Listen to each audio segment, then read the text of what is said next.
오늘 여러분 말씀 정말 중요합니다. 오늘 제목이 가품이잖아요. 그래서 오늘 말씀을 잘 듣고 실천하면 2억 이하의 빚은 4년 안에 다 대출 갚을 수 있습니다.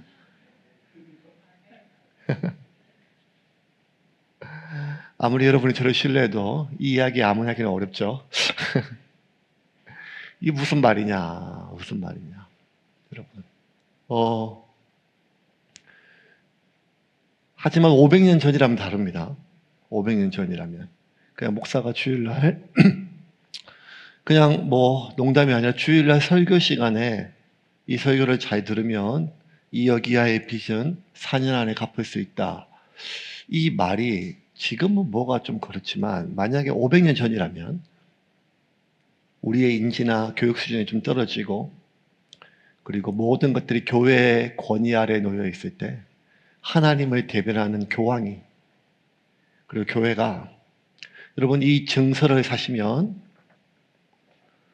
죽어서 지금 천국 가지 못한 여러분의 아버님, 어머님, 부모님은 천국으로 갈 수 있습니다.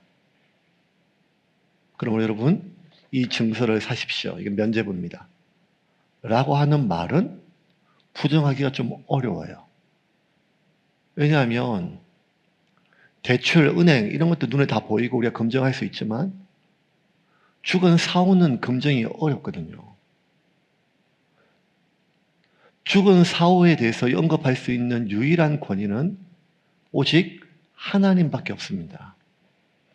그리고 눈에 보이지 않는 하나님을 대변하는 유일한 인간이 있다면 그것은 교황입니다. 그 교황이 만약에 그렇게 얘기한다면 그것은 무시할 수 없습니다.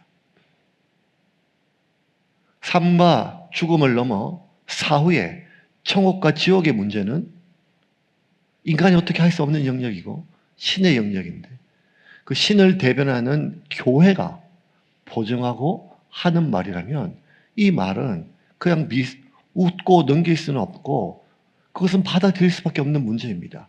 근데 그럼에도 불구하고 그 절대적인 권위를 가지고 있는 교회, 하나님을 대변하는 하나님의 대리자였던 교황 레오 10세가 이야기했음에도 불구하고 그 사실을, 그 말을 사람들은 받아들일 수가 없었습니다. 그래서 일어난 것이 종교개혁입니다. 종교개혁이 일어났던 많은 이유들이 사실 있어요. 면죄부 하나밖에는 아닙니다. 하지만 기폭제가 된 것은 사실이죠. 기폭제는 말 그대로 쌓여있는 많은 폭약을 터뜨릴 수 있는 작은 화약인데 면죄부가 그 모든 쌓여있던 교회에 대한 불신과 그 성직자들에 대한 여러 가지 많은 문제들에 대해서 쌓여졌던 폭약을 터뜨릴 수 있는 기폭제는 뭐였는가 하면 아니 어떻게 인간이 죄를 사할 수가 있냐 이 말입니다. 2억이 아니라 천국과 지옥으로 할 수 있는 엄청난 양의 그런 인간의 영혼의 죄를 인간이 어떻게 마음대로 용서를 하고 선언할 수 있느냐. 종이 쪼가리 하나에 몇 푼으로 샀다는 이유로. 자기 마음대로 죄를 용서해 줄 수 있냐. 이거는 절대적인 교회의 암흑 시대였고 절대적인 교회의 권력 시대였던 그 시대에도 사람들이 받아들이기가 어렵습니다. 종교인들의 죄에 대해서 일반인들은 굉장히 힘들어합니다. 아니 더 비난합니다. 종교인들, 종교를 업으로 삼고 있는 목사, 신부, 스님 이런 종교 직업인들을 포함해서 그 종교를 믿는다고 표방하고 전도하고 있는 사람들의 저지르는 범죄들에 대해서 사람들이 더 크게 반응하는 것은 그들의 죄의 종류가 더 악하기 때문이 아니라 자칭 자신은 깨끗하고 의롭다고 하는 말하면서도 정작 그들의 입으로 얘기하는 가치는 참 고결한 가치인데 그들의 욕망은 우리보다 우리가 똑같은 거, 그 위선에 대해서 이 분노를 넘어 혐오하게 되죠. 그 중에 타겟이 되는 건 역시 개신교입니다. 과거에 끔찍한 죄를 저질렀습니다.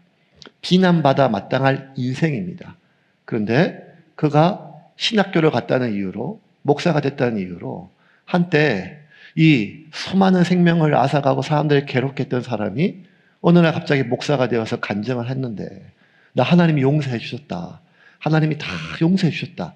그 사람에 의해서 피해를 받고, 그 사람에 의해서 고통받고, 그 사람에 의해서 고문받고, 그 사람에 의해서 목숨을 잃고 아무런 사과조차 받지 못했던, 때로는 이리저리 피해갔던 법망에 의해서 아주 조금, 자신의 죄가에 비해서 아주 조금 대한민국 형법이 정한 벌을 받았을지는 모르지만 여전히 그 죄의 10분의 1도 죄값을 치르지 않았던 사람이 모든 사람 앞에서 하나님께 나는 용서받았다.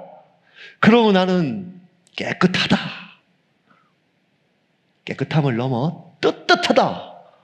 라고 하는 이야기 속에서 어쩌면 성경이 이야기하고 있는 가장 고결한 가치, 용서, 은혜, 값없이 주어지는 은혜, 용서는 마치 저것들은 뭐 그렇게 한번 하나님 용서했어요. 하나님 잘못했어요. 용서해 주세요. 눈물 한 번 흘리고 다시는 그렇게 하지 않겠습니다.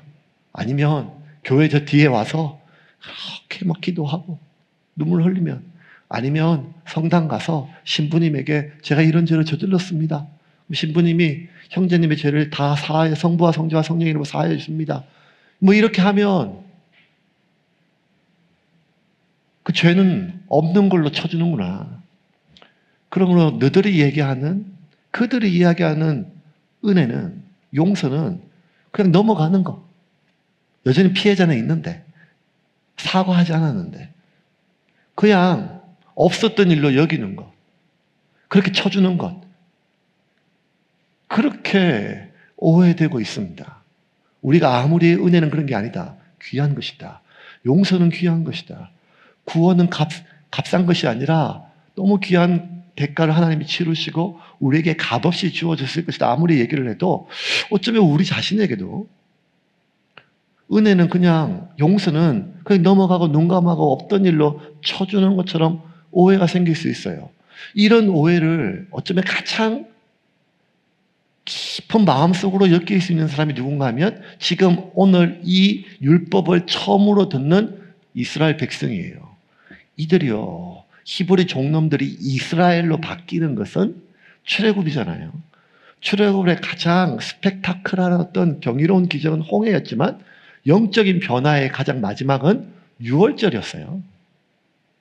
모든 죽음이 이집트를 덮을 때 양의 피를 문지방에 바른 그 집은 죽음이 넘어갔잖아요. 다 죽어 마땅하지만 그 양의 피를 묻힌 그 집은 그냥 죽음이 넘어가 주는 거예요. 이건 우리가 예수님의 보혈을 상징하는 걸 우리가 이미 상식적으로 알지만 그 당시 사람들에게 있어서 모든 사람들이 죽어 마땅하지만 죽음이 우리를 넘었다. 그래서 유월절의 의미는 말 그대로 패스오버, 넘어감이에요. 넘어갔다는 거예요. 넘어갔다는 거. 그러면 지금 이 이야기를 듣고 이 율법을 듣는 이 대부분의 사람들의 그들의 출발이 뭔가 하면 우리는 넘어갔다는 거예요. 죽음은 우리를 넘어갔다는 거예요. 그 죄의 형벌은 우리를 넘어갔다는 거예요. 우리를 넘어갔다는 거예요. 잊혀졌다는 거예요.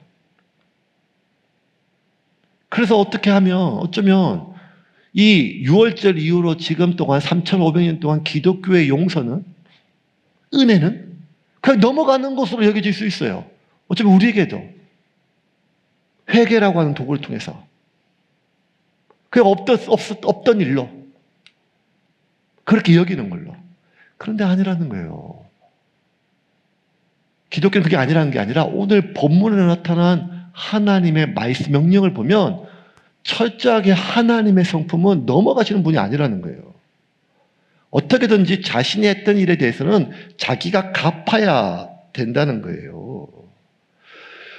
여러분, 십계명, 하나님 주신 법의 헌법 같은 십계명이 끝나고 지난주에 배웠던 첫 번째 계명이 뭐였어요? 첫 번째 법률이 뭐였죠? 종에 대한 자유입니다. 자유를 갈망하고 다시는 그 누구에도 그 무엇에도 매이지 말고 내가 너에게 허락한 그 인생, 너의 인생을 살아라. 너의 소명의 삶을 살아라. 그게 첫 번째예요. 두 번째, 이제 오늘 읽었던 상해법이에요. 누구를 다치게 하면 이렇게 갚아주고, 눈은 눈으로, 눈탱이가 막아서 눈탱이를 때리고 뭐 이렇게 하라고. 네. 여러분, 오늘부터 말씀대로 하세요. 어떤 김집사가 인사를 안 받으면 다음 주에 쌩까세요. 죄송합니다. 성찬식 합시고 쌩까다 이런 표현을 또 하죠.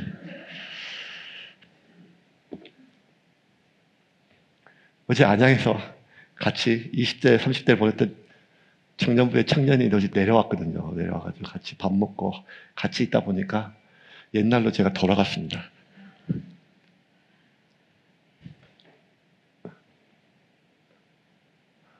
오늘 상해법은 사람을 죽였거나 상처를 입었을 때 어떻게 배상할지, 갚을지에 대해서, 물건 훔쳤을 때, 상해를 입었을 때, 손해를 입었을 때, 그리고 명예를 훼손했을 때, 심지어 사람을 납치하고 유괴했을 때 인신매매에 대한 처벌입니다. 각각 죄의 종류는 다 달라요. 근데 공통점이 하나 있어요. 그게 뭔가 하면 갚을지라. 23절부터 25절까지 같이 읽겠습니다.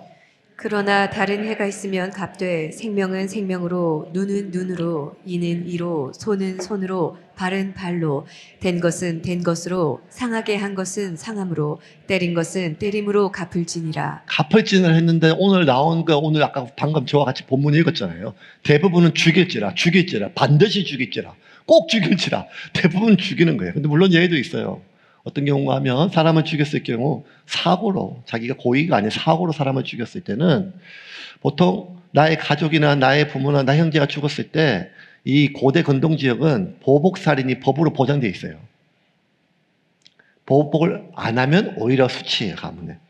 그래서 사고로 누군가를 부지불식간에 죽였다면 사고였기 때문에, 그리고 그 사람이 정당한 재판을 받기 전까지 그 사람의 목숨을 보호해주고 일정한 어떤 도피성이라고 하는 공간을 마련해가지고 그쪽으로 숨은 사람은 아무도 재판받기 전까지 보복살인을 할지라도 할 수 없도록 하나님께서 보호하셨던 도피성이라는 제도가 있습니다.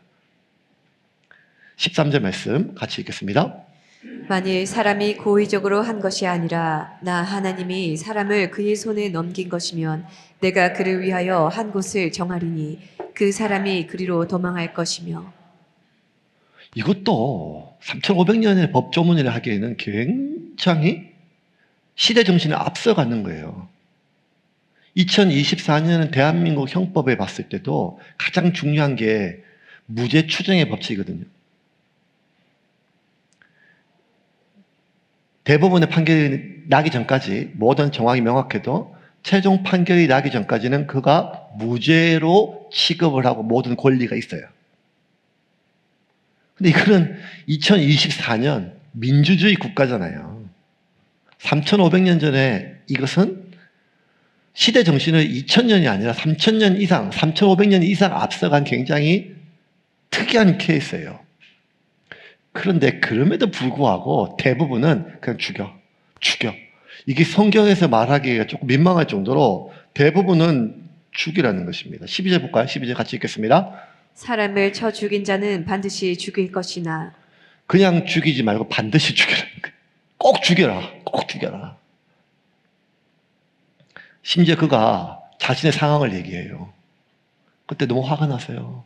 어쩔 수가 없었어요. 그렇게 얘기하자 하더라도 그가 하나님의 제단을 붙들고 늘어져도 반드시 죽이라는 거예요. 14절입니다. 같이 읽겠습니다. 사람이 그의 이웃을 고의로 죽였으면 너는 그를 내 제단에서라도 잡아내려 죽일지니라. 그러니까 아무리 사정을 해도 그가 고의로 사람을 인식하고 있는 상태에서 죽였다면 그걸 반드시 죽이라는 거예요. 제단에서 용서를 빌어도 누구라도 어디에 있어도 어떤 상황이라도 예외가 없다는 거예요. 살인죄가 아니더라도 인간의 인격을 무시하는 경우 하나님의 형상을 가진 인간, 그 인간을 자신의 이익의 도구로 사용할 때 그것도 죽이라는 거예요. 살인죄처럼. 16절 같이 읽겠습니다. 사람을 납치한 자가 그 사람을 팔았든지 자기 수하에 두었든지 그를 반드시 죽일지니라. 사람을 고의로 자기가 인식하는 상태에서 죽였을 때 살인죄가 맞는데, 그럼 살인죄는 바로 사형이에요. 죽임이에요. 근데 이것 말고 두 가지 케이스예요. 사람을 사형에 처할 때. 하나는 뭔가 하면 사람을 자신의 이익을 위하여 도구화시켰을 때 그걸 훔치거나 강제로 유괴하거나 데려와서 종으로 팔든지 아니면 자기 집에 종으로 쓰든지 심지어 아내를 살아마서 사랑했더라도 인간을 자신의 이익의 도구로 쓰면 그 살인죄와 똑같다. 이것도 시대정신의 탁월해요. 그 누구도 자기가 돈 좀 있다고 누구를 나의 이익의 도구로 사용할 수 없다는 거예요. 내가 힘이 있다고 갑과 을의 관계가 아니라는 거예요. 왜? 재산에 있어서는 갑과 을이 있을 수 있지만 권력에 있어서는 조직에 있어서는 그럴 수 있지만 사람의 존재에 대해서는 다 내 거라는 거예요. 하나님이.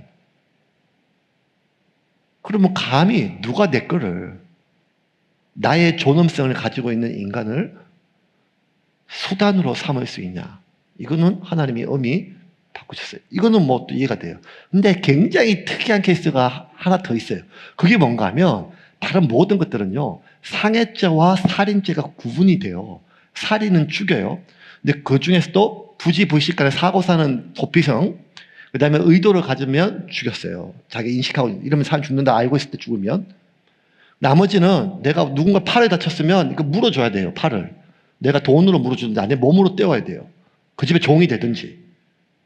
눈을 다쳤으면 눈값을 해줘야 돼요. 눈값이. 그러니까 저는 눈이 크니까 이 눈값이 크겠죠. 어쨌든 그 값을 해줘야 돼요. 그게 상해죄예요. 그 상해죄와 살인죄가 달라요. 상해죄는 사람을 안 죽여요. 보상하면 돼. 배상. 그런데 사람을 안 죽였는데도 불구하고 사람을 죽인 살인죄로 다스리는 유일한 배상 죄가 있어. 그게 뭔가 하면 부모에 대한 거예요. 15절과 17절 같이 읽겠습니다.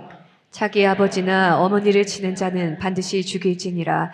자기의 아버지나 어머니를 저주하는 자는 반드시 죽일지니라. 자기 아버지나 어머니를 치는 자는 반드시 죽일지니라. 상해죄인데 아버지나 어머니. 딴 사람이 아니라 왕을 치는 사람 죽일자 이게 아니었어요. 왕을. 아버지나 어머니를 치는 사람은 반드시 죽이라는 거예요. 심지어 계속 이거 볼까요? 밑에 줄. 자기 아버지나 어머니를 저주하고 욕하는 자. 네. 여러분 오늘부터 이 두 구절을 칼로 오려가지고 자식들 이마에 이렇게 붙여놓으세요. 너 조심해. 야, 내가 지금 늙어서 돈도 없고 힘도 없지만 너 하나님 너 죽인대. 방문에 딱 붙이세요. 부모에게 인상 쓰는 자 이빨을 3개 뽑을지다 뭐 이런 식으로. 욕하면 죽이는데 인상 쓰면 3개는 뽑아야죠 이빨을. 기독교가 특별히 개신교가 대한민국 조선에 전래되고 제사 문제로 기독교는 불쌍놈의 종교가 되었습니다. 제 애미 애비도 모르는 것. 웃기죠? 살아있는 부모는 고려장에서 묻어놓고 죽은 부모는 매년 제사상을 차리는 이유는 지금도 그래요. 돌아가시면 몇 자리나 이런 거 살아있을 때 모시는 게 중요하죠. 만약 진짜 돌아가신 우리 아버지가 오신다면 제가 그런 마음 들었어요. 목사니까 제사를 치라는 게 아니라 제사 다 참석하고 절을 안 하지만 진짜 우리 아버님 오신다면 내가 내 피를 뽑아 술을 빚어 드리고 내 넉집다리를 좁아서 산적을 써서 드린다고. 그러기 전에 잘해야죠. 그걸로 지금 제 최선을 다하고 있어요. 지금 살아계신 어머님한테. 기독교는 하나님과 부모를 동격하셨어요. 내 부모를 공경하라. 5계명이에요. 첫 번째 계명이었어요. 인간에 대한. 그리고 그것을 보완하기 위해서 하나님께서 부모를 치거나 때리면 욕하거나 저주하면 폄훼하면 죽이라. 죽이기 위해서 이 법을 정하신 게 아니라 그렇게 하지 않게 하기 위해서 정하신 거잖아요. 보호하기 위해서. 기독교는 가장 부모를 공경하는 종교예요. 왜? 부모가 하나님을 대신할 수 있는 통로이기 때문에. 그 권위. 우리가 부모를 통해서 이 세상에서 나음 받은 것처럼 하나님을 통해서 우리가 이 세상에 존재하게 된 것처럼 하나님을 인정하든 인정하지 않든지 간에 우리가 하나님에 의해서 이 세상에 존재한 것처럼 우리가 부모를 존경하든 존경하든지 않든지 간에 우리가 부모를 통하여 이 세상에 존재하게 된 것에 대해서 가벼이 여기시 말하는 것입니다. 상해병의 일반된 정서는 여러분 정상 참작이 거의 없어요. 그냥 대가를 치르라는 거예요. 제가 술을 먹어서 그랬습니다. No. 술 먹고 그랬으면 더 처벌. 제가 너무너무 화가 나서 그랬습니다. No.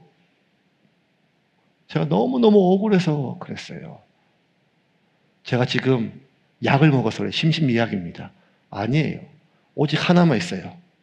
네가 어떤 결과를 네가 선택했으면 그 대가는 네가 반드시 치르라는 거예요. 십계명 이후로 나오는 모든 법률은요, 정상 참작이라는 개념보다는 어디에 있는가 하면 네가 한 일에 대해서는 반드시 대가를 네가 치르라는 거예요. 갚으라는 거예요. 갚으라는 거예요. 몸으로, 삶으로, 시간으로, 돈으로, 아니면 목숨으로 네가 한 일에 대해서는 반드시 갚아라. 하나님은 절대로 넘어가는 일이 없다는 거예요. 이게 넘어가지 않으세요. 그래서 하나님이 이것을 반드시 가르쳐요. 읽었던 23절부터 25절 이런 관점을 다시 한번 봅시다. 같이 읽겠습니다. 그러나 다른 해가 있으면 갑되 생명은 생명으로 눈은 눈으로 이는 이로 손은 손으로 발은 발로 된 것은 된 것으로 상하게 한 것은 상함으로 때린 것은 때림으로 갚을지니라. 여러분 오해하면 안 돼요. 구약의 하나님, 율법의 하나님, 무서운 하나님, 신약의 하나님, 사랑의 하나님, 온유의 하나님, 용서의 하나님. 아니에요. 하나님은 뭐가 어떻게 달라져요. 인간이나 조석 지변으로 바뀌죠. 아침 다르고 저녁 다르고 화장실 갈 때 다르고 화장실 나올 때 다르고 인간이나 그래요. 하나님은 그렇게 변화한 분이 아니에요. 3,500년 전, 2,000년 전에는 하나님이 이랬지만 2,000년 이후부터는 괜찮다. 아니라는 거예요. 하나님은 어떻게 성격이 변해요. 하나님의 원칙이 변해요. 동일해요. 하나님은 단 한 번도 넘어간 적이 없어요, 여러분.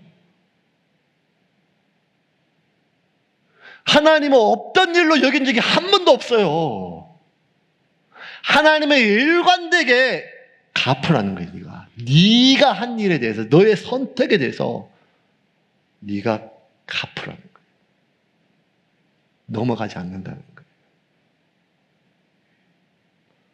그러면 우리의 구원은 값없이 주어지고 동이 서에서 먼 것처럼 하나님 우리의 죄가를 기억하지 않으시고 우리를 자녀 삼아 주시고 조건 없는 무조건적인 사랑, 우리가 깨끗하게 회개했을 때가 아니라 죄값을 치렀을 때가 아니라 있는 모습 그대로 나를 자녀 삼아 주신 그 하나님의 무조건적인 사랑과 용서는 무엇이냐? 여러분, 하나님이 우리를 용서하신 것은요, 넘어간 것이 아니라 우리의 선택, 우리의 존재, 우리의 죄를 없던 일로 여겨주는 게 아니고 하나님이 갚으셨어요. 갚으셨다는 거예요. 히브리서 10장 10절부터 12절 말씀 같이 읽겠습니다. 이 뜻을 따라 예수 그리스도께서 자기 몸을 단번에 들이심으로써 우리는 거룩하게 되었습니다. 모든 제사장은 날마다 제단에 서서 직무를 수행하면서 똑같은 제사를 거듭 드리지만 그러한 제사가 죄를 없앨 수는 없습니다. 그러나 그리스도께서는 죄를 사하시려고 단 한 번에 영원히 유효한 제사를 드리신 뒤에 하나님 오른쪽에 앉으셨습니다. 12절. 그러나 그리스도께서는 죄를 사하시려고 단 한 번의 영원한 유효한 제사를 드리신 뒤에 하나님 오른쪽에 앉으셨습니다. 오늘 성찬에 참석하신 분들은 이미 세례를 받았기 때문에 기본적으로 이 교리에 대해서는 압니다. 구약의 어린 양의 피를 받으시고 하나님이 그들의 죄를 용서하셨다면 영원한 어린 양 대신 하나님의 아들 예수 그리스도의 단 한 번의 죄사로 우리의 과거와 현재와 미래의 죄를 용서함 받았다.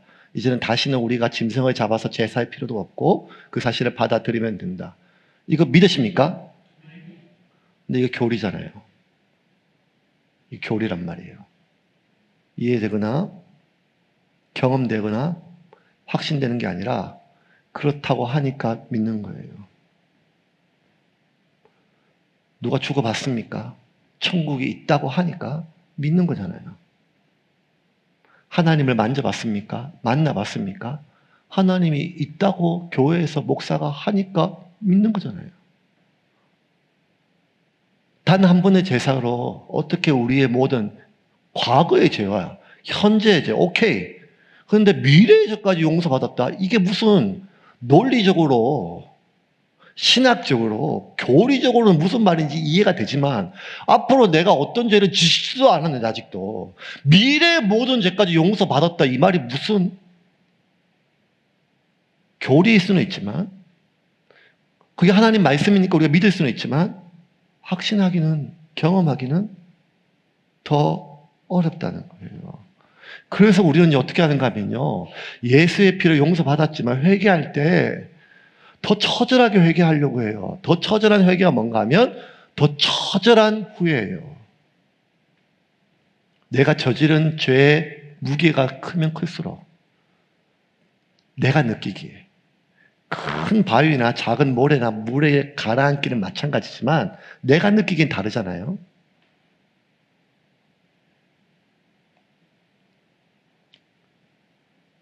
지지난주에 인터넷으로 포르노 한 번 본 거는 그냥 하나님 잘못했어요. 이번 주에 안 볼게 하면 끝나지만 지난주에 결혼 외에 어떤 이성과 성적으로 접촉했다면 오늘 예배 드리기 전에, 성찬 전에 어떻게든지 이 문제를 해결하지 않고는 가슴을 찌고 마음을 찢기 전까지는 어렵습니다.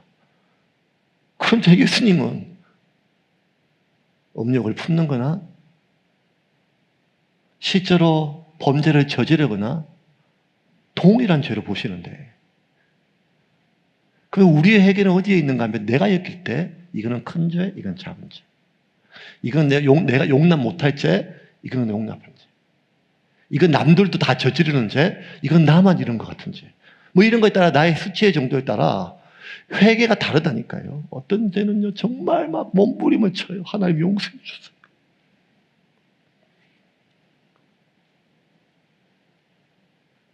죄 용서는요, 나의 뉘우침의 크기와 그 후회에 대한 그 비장함과 다시는 범죄하지 않겠다는 그 비장한 결단이 우리의 죄 용서에 영향을 미치는 게 아니란 말이에요. 하나님은 정상 참작이 없다니까요. 하나님은 정상 참작이 없으세요. 갚아야 돼요. 갚아야 돼요. 착각하면 안 돼요, 여러분. 나의 뉘우침과 후회와 죄책감의 크기가 나의 죄 용서에 대한 확신을 느끼는 것은 나의 심리적 효과일 뿐이라는 거예요. 이렇게 내가 괴로워하니까. 적어도 저렇게 죄를 짓고 더 뻔뻔한 인간보다는 나으니까. 나는 용서받았다고 사람들에게 간증하는 인간보다는 나으니까. 저렇게 직장에서 많은 사람들이 다 괴롭히고 지는 교회에서 집사라고 장로라고 목사라고 저런 위선적인 인간보다 내가 나으니까. 왜? 나는 그래도 내 죄를 알고 내가 나쁜 놈인 걸 알고 내가 괴로워하니까. 하지만 여러분, 양극단에 있어요. 그렇게 뻔뻔하게 나는 용서받았다고 생각하고 고백하는 사람이나 가룟 유다처럼 내가 저질렀던 죄에 대하여 나조차 내가 용납이 안 돼서 사람이나 양극단에 있다는 거예요.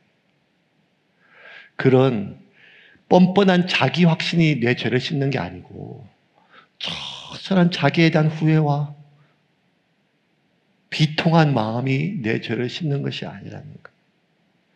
내 죄는 갚아야 돼요. 죄의 싹은 사망인데 하나님이 그 죄를 갚으신 거예요. 뻔한 말이 아니라 자기 아들의 목숨으로 갚으셨어요. 우리가 이 말을 이해하기 위해서는 어쩌면 평생의 삶이 걸려요. 내가 내 속으로 자식을 낳아보고 내가 내 자식의 탯줄을 내가 잘라보고 그 자식이 내 생명보다 귀함을 알고 그 귀한 나의 생명보다, 내 존재보다, 어쩌면 나의 우주인 이 자식, 나의 온 세상인 이 자식을 나의 욕망과 나의 어떤 목표와 나의 성취를 위해서 희생하고 갈아 넣는 것이 아니라 정말 나하고 아무런 상관이 없는 누군가를 위하여 이 나의 우주 전체인 이 나의 소중한 자식을 갈아 넣을 그런 경험은 많이 해보지 않았지만 그 마음을 1/1000이라도 아는 사람은 하나님이 나를 위하여 아들을 대신하여 죽이심으로 나의 죄값을 갚으셨다는 말이 세례받기 전에, 성찬식 하기 전에 몇 마디의 말과 음악으로 우리의 감정을 깔아앉히고 눈물을 유도하는 것 이상의 하나님의 은혜임을 우리가 알지 않겠습니까? 내가 처절하게 뉘우치고 후회하면 후회할수록 그 회개는 하나님이 기뻐 받으시는 회개가 아니고 그 회개는 내 죄가 더 기억나게 하는 회개라는 거예요. 히브리서 10장 1절부터 3절입니다. 같이 읽겠습니다. 율법은 장차 올 좋은 일의 그림자일 뿐이요 참 형상이 아니므로 해마다 늘 드리는 같은 제사로는 나오는 자들을 언제나 온전하게 할 수 없느니라. 그렇지 아니하면 섬기는 자들이 단번에 정결하게 되어 다시 죄를 깨닫는 일이 없으리니 어찌 제사 드리는 일을 그치지 아니하였으리요. 그러나 이 제사들에는 해마다 죄를 기억하게 하는 것이 있나니 이 제사장이 선포해요. 너의 모든 죄가 사하여 받았노라. 대제사장이 대속죄일 날 이스라엘의 모든 죄를 지고 딱 한 번 1년 중에 한 번 성소의 법궤 앞으로 들어가요.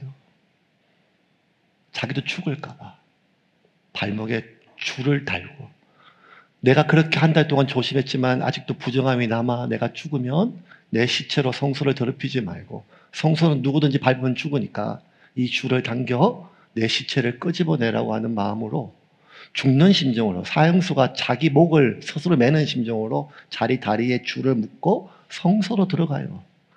그리고 하나님 앞에 피를 쏟아요. 자기가 안 죽어요. 그러면 기쁨이 올라와요. 살았다! 오늘 성찬식만 오더라도 우리가 그런 마음이 좀 있잖아요. 내가 부정한 마음이 있으면 내가 성찬을 안 해야지. 오늘 성찬식 도우신 장로님만 해도 다른 어떤 주보다 이번 주가 되면 마음이 우리 그런 마음이 있잖아요. 오늘 성찬식 보좌하는 권사님들만 봐도 대제사장은요 죽으니까요 얼마나 긴장했겠어요. 근데 피를 쏟았는데 살았어요. 기쁨이 말도 못하게 올라와요. 내가 살았다는 것도 있고 하나님이 우리 민족의 죄를 용서해 주셨다. 그래서 대제사장이 줄에 질질 끌려서 성소 밖으로 나오는 게 아니라 걸어서 밖에 나오면 백성들이 박수를 쳐요. 제사장들, 하나님이 우리의 죄를 용서하셨다. 그런데 그런 제사를 할지라도 그 제사는 드릴 때마다 내 죄가 기억난다는 거예요. 내가 아무리 뻔뻔하게 하나님이 나를 용서하셨다라고 자뻑에 빠져간 사람들에게 막 얘기하고 다니는 사람이도, 가룟 유다처럼 내가 한 짓을 스스로 용서를 못해서 몇 년 동안 그 기억 속에, 그 수치 속에 내가 이러고도 그리스도인이라고, 내가 이러고도 성도라고, 내가 이러고도 목사라고, 내가 이러고도 무슨 소명이라고, 나 같은 게 이런 자기 연민에 빠져 있는 사람입니다. 둘 다 양극단이라니까요. 그냥 자기가 기억나는 자기의 죄를 감추기 위해서 한쪽은 뻔뻔함을, 한쪽은 자기 연민을 사용할 뿐이란 말이에요. 용서는 그것으로 되는 게 아니고, 용서는 하나밖에 없어요. 갚아야 된다니까요, 누군가. 넘어가는 게 없어요, 하나님은 절대로. 그런데 하나님이 갚으셨어요. 과거와 현재와 미래, 나에 대한 모든 것들을. 자, 이번 달 넷째 주쯤 되면 사나이 캠프라고 하는 집회를 가요. 사나이 교회 산성수양관에. 전국에서 장애인들하고 봉사자들하고 부모님들이 한 1000명 가까이가 와요. 그 집회 강사로 정말 안 가고 싶은데 가게 돼요. 겸손해서 하는 말이 아니라. 그게 얼마나 어려운 집회인지 제가 알거든요. 장애 아동을 평생을 돌보는 삶이란 것이 뭔지 알잖아요. 평생 매여 있어요. 전신장애. 제가 20대 보냈던 미라의 선교단에서 간사도도 보냈지만 개인 봉사자로서 어떤 형제님, 민호 형님이라고 한 120kg 되는 형이에요. 희죠. 경추장애인이에요. 경추장애는 목 아래 아무것도 못 써요. 저 형님으로 부를 만큼 나이 차이가 좀 있었지만 어느 날 사고로 목을 다치고 목 아래로 젊은 남자가 아무것도 하는데 젊으니까 먹고 싶다 욕구는 그대로 있어요. 한 120kg 돼요. 그 형님을 다룰 수 있는 게 저밖에 없어요. 문제는 미랄 모임 나올 때 예배 모일 때 제가 먹고 휠체어 끌고 계단 올라다니고 뭐 했었어요. 그래서 허리가 나가가지고 군대 면제됐어요. 여러분 제가 PC방에서 오락하다가 이렇게 한 게 아니고 그때 허리가 나갔었어요. 계단을 이제 120km 올고 가다가. 근데 이거 제가 여러분한테 9년 만에 처음 얘기하잖아요. 자랑거리인데. 왜냐하면 이건 자랑거리가 아니에요. 평생을 그렇게 모시는 가족들이 있는데요. 그 어머님이 노년이에요. 할머니인데. 그 할머니가 120kg가 넘는 아들의 기저귀를 갈고 욕창을 치러야 되는데요. 뭐 엉덩이를 못 들어요. 기도한다니까요. 하나님, 이 아들 데려가세요. 힘들어서가 아니라 자기 살아있을 때. 하나님 죽여주세요. 힘들고 저주가 아니라 너무너무 사랑하고 불쌍해 보면 그게 장애 아동을 키우는 부모란 말이에요. 더 기가 막힌 건 뭔가 하면 그런 장애 아동 기관들이 있는데 버려진 아이들이 많아요. 부모들이 버린다니까요.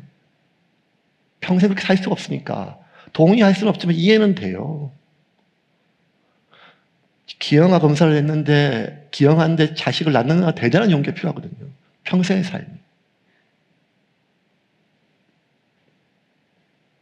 어떤 부부가 그 아이를 입양하려고 해요. 사역자니까 그 기관과 연관된 사역자니까 설명해 주죠. 집사님 잘 생각하세요. 이 아이가 버려졌기 때문에 상처가 있습니다. 몸도 그렇지만 마음도 있습니다. 이 아이의 마음이 얼마나 망가진지 모릅니다. 앞으로 이 아이가 어떻게 될지 아무도 모릅니다. 이거는 장애이기 때문에 치료되는 게 아니에요. 평생 매여서 삽니다. 한 번 더 기도해 보세요. 보름이 지나고 왔어요. 낳았던 부모도 버리는데 저희가 입양하겠습니다. 목사이고 장애인 선교단체 간사인 저도 이해할 수 없는 결단이에요. 객기가 아니라는 거 알잖아요. 우리가 지나가는 유기견 하나도 못 데려오잖아. 아무리 이뻐도 개 하나 키우려면 내가 메이니까 10년을 한 생명을 데려온다는 것은 그 아이가 과거에 얼마나 몸이 망가지고 마음이 망가지는지 내가 그걸 따안겠다는 거예요. 지금 이 아이가 얼마나 힘들고 어려운지 이 삶을 따안겠다는 거예요. 앞으로 이 아이가 살아갈 삶에 예상되는 어려움이 있잖아요. 망가진 인생, 그 삶에 대한 원망. 내 인생을 갈아넣어야 된다는 거. 이 아이를 내가 입양함으로 앞으로 미래에 발생할 모든 문제들 다 세세하게는 아니지만 어떤 문제가 이 아이가 있고 앞으로 어떤 문제가 있을 것이며 앞으로 이 아이가 어떤 삶을 살 것인지를 알아요. 그런데 그 아이를 입양을 해요. 그 아이의 과거와 현재와 미래를 내가 다 따안겠다는 거예요. 한 인간도 숭고하지만 하나님은 우리의 과거뿐만 아니라 우리의 현재와 우리가 앞으로 일어날 이 모든 삶의 여러분 어떤 문제들은요 아무리 우리가 애써도 안 바뀌어요. 어떤 문제들은 우리가 아무리 노력을 해도 결과를 바꿀 수가 없어요. 하나님께 기도해도 마치 장애처럼 어떤 낙인을 한번 찍히면 평생 가요. 하나님과 나와의 관계에 상관없이. 하나님은 잊었지만 사람들은 안 잊거든요. 나는 또 안 잊고. 아무리 몸부림쳐도 어떤 기질들은 평생 안고 가요. 저도 제 안에 있는 깊은 이 우울과 불안 좀 없어졌으면 좋겠어요. 남들은 그렇게 가죠. 이렇게 어렵게 안 사는데 혼자 내 안에 있는 거 이 다루려고 어금니를 까 깨물고. 아무리 몸부림쳐도 어떤 삶의 많은 문제들은 내가 평생 안고 가야 돼. 나의 죄는, 그 죄에 대한 기억들은, 그 흔적들은 여러분,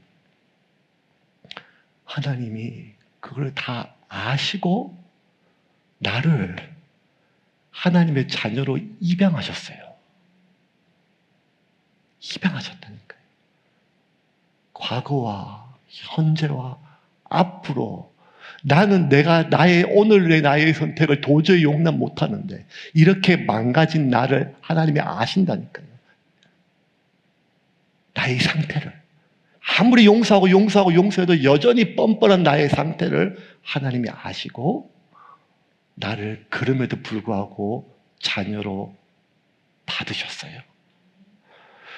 이 사실이 믿어질 때 비로소 하나님이 아버지라는 고백이 기도에 누구를 호칭하는 대상이 아니라 내 아버지로 부를 수가 있는 것입니다. 말씀을 정리하겠습니다. 예수님께서 이 땅에 오신 것은 당신의 살을 주고 피를 주기 위해서 오셨습니다. 십자가에 달리기 전날 제자들을 다 모아놓고 얘기를 했어요. 잘 기억해. 너희가 지금 내가 하는 말 너희들이 무슨 의미인지 모를 거야. 근데 내가 죽고 나면 내가 죽는다는 것도 안 믿는데 죽음의 의미를 너희들이 어떻게 알겠냐. 근데 내가 죽고 나면 오늘 밤을 기억해라. 내가 나눠주는 이 잔은 나의 피다. 내가 나눠주는 이 떡은 나의 살이다. 내 아버지 하나님이 너희의 모든 삶을 받으셨다. 과거에 네가 세리였고 과거에 네가 창녀였으며 현재도 네가 그 삶의 영향력이 있으며 앞으로 네가 날 부인하고 배신할 건데도 하나님이 그걸 다 아시지만 너희를 하나님의 자녀로 받으셨다. 왜? 이제 내가 그 값을 치를 거다. 그리고 이 값은 내가 치르는 것이 아니라 내 아버지 대신 나의 부모 대신 하나님이 치르시는 값이다. 그러므로 결코 자기 연민에 빠져 너희가 얼마나 귀한 것으로 용서받은 것을 부인하는 죄책감의 노예가 되지 말아라.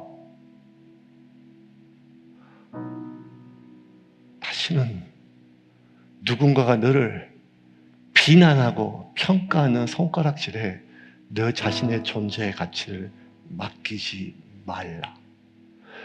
너희의 모든 죄와 문제의 값은 내가 치렀다. 그러므로 너희 안에 내 피가 흐르고 있음을 기억해라. 너희 안에 내 살이 있음을 기억해라. 그러기 위하여 이 피와 살을 기념하라. 그러면서 히브리서 13장 10장 22절에 주님께서 이렇게 말씀하셨습니다. 기자를 통하여. 그런데 우리는 확고한 믿음을 가지고 참된 마음으로 하나님께 나아갑시다. 우리는 마음에다 예수의 피를 뿌려서 죄책감에서 벗어나고 맑은 물로 몸을 깨끗이 씻었습니다. 이것을 믿는 것이 믿음입니다.